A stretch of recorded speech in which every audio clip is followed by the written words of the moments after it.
The casket-sized head was affixed to the large torso of a coal-black spider, which had a thick, snake-like tail protruding from its rear. However, without any feeling, Fergal thought of tactics.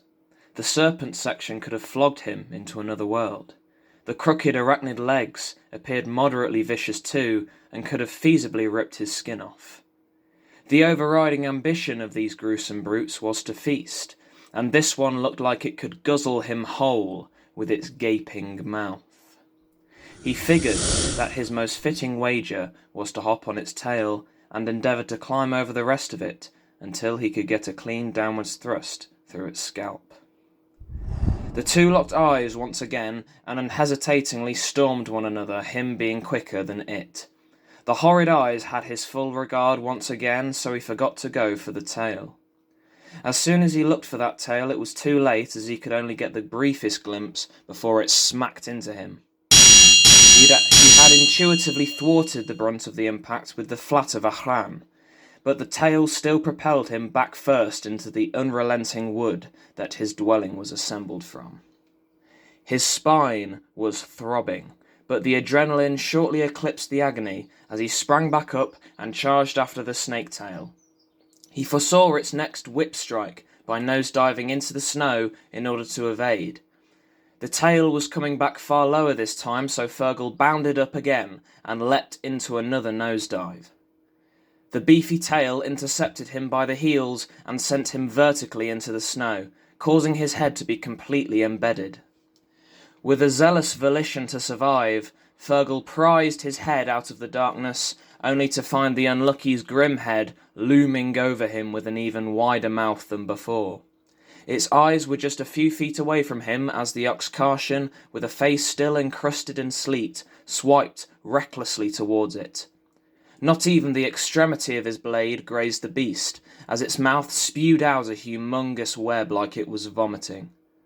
This caused the hunter to be even more sightless, and now very revolted.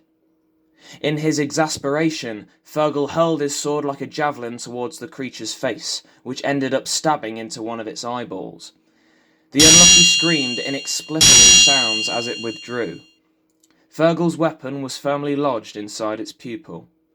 Eyes as large as those had turned out to be patently unfavourable. The redhead slapped himself to get rid of the sticky substance on his face, and once he had done that, the struggle seemed won.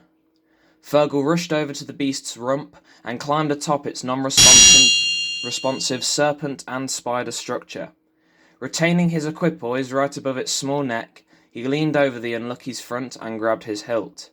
It took a firm tug to repossess the blade, and as the sword became liberated, so too did the eyeball. The shrieks coming from this animal hybrid was awful to Fergal's ears, but he had only one thing left to do in this tangle. One downwards thrust through the creature's brain, and the former woman was inanimate. Fergal did not register the extent of blood that had splattered onto his face.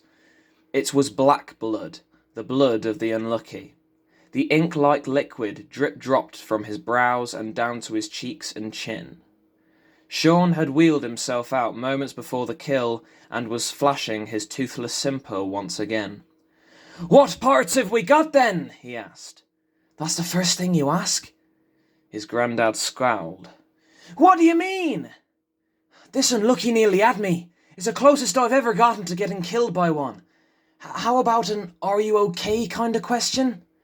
"Well, I suppose there's no point in me asking that, since you were trained by that ghastly Agrinia family." Fergal decided on silence. "So, Fergal, are you going to tell me which parts this thing has or what?"